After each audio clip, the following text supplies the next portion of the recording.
They're killing people. We don't know actually who is behind all this. Their life is not good. In the wake of Mozambique's worst attack yet by militants who say they're linked with ISIS, we've been given extraordinary access into the town which was targeted. The centre of Palma has taken a terrible battering. The dead are still laying in the open in the street. They haven't been able to retrieve them up until now. We saw a body in what appeared to be camouflage clothing, wearing an ammunition vest, an outfit favoured by the terror group known as Al-Shabaab, or ISIS Mozambique. The attackers swept through Palma, setting fire to shops, homes and offices. How can you guarantee it won't happen again? This I can't say. This I can't say. These are desperate times for Palma's residents. The struggle to survive is not yet over for those who managed to escape the attackers.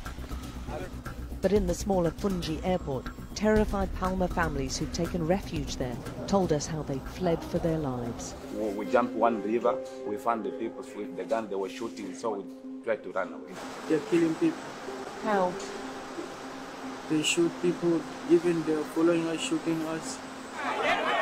The governor went to try to reassure the thousands of people who fled the insurgents and have now taken sanctuary in the Katunda resettlement village. They're all saying how hungry they are and begging us for food. And with all UN aid flights halted because of the militant attacks, these people have had very little to eat or drink in nearly a fortnight. I want my home. Their life is not good. Little is known about this shadowy group which the US government has put on the international terror list because of its apparent links with ISIS. It has no known leader and appears to have foreign recruits from across the border in Tanzania, along with Ugandans, Somalians, even Arabs. There's an ongoing investigation into not only how the militants managed to overrun the town, but how they went on to lay siege to this hotel, which was packed with nearly 200 people. Survivors told us of a terrifying 3 days under fire, surrounded by militants and left to fend for themselves. Among them were these two South Africans, Wes on the left and his older brother Adrian. Dad, lie down.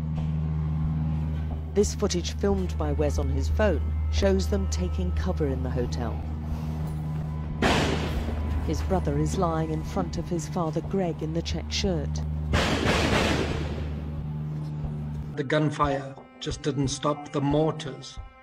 I mean, you're talking about hundreds of mortars going off.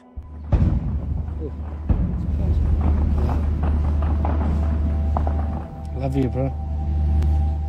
Love you, my man. At this stage, only small helicopters operated by the private security company DAG appeared to be mounting any rescue. With no help apparently coming, they began packing themselves into the vehicles left at the lodge. The aim was to head out in a convoy. Adrian would drive one car. It's gonna be the drive of your life, bro. Within minutes, they'd been ambushed. Several drivers and vehicles were hit and careered off the road. The brothers' vehicle was amongst those who kept going, only to be ambushed a second time. Adrian was shot twice. I was holding his shoulder over the bullet wound, trying to stop the blood, and I was just pumping out.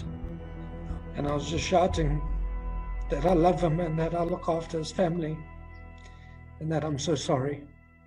I'm so sorry that this has happened to him. They hid in the forest until the next day before DAG helicopters rescued them, with Wes insisting they take his brother's body with them. And my brother paid the ultimate price. Adrian leaves behind a wife and 3 young children. And there was more. Under a tree opposite the Amarula Lodge, the villagers told us of a massacre.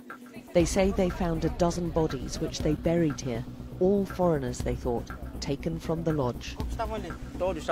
All of the bodies were laid out under the tree, with their hands tied behind their backs, and their heads had been cut off. Mozambique's never seen anything like this wanton brutality and violence.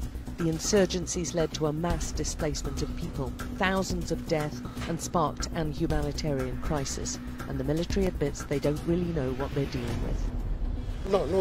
We don't know the reason why they're fighting or who the enemy is.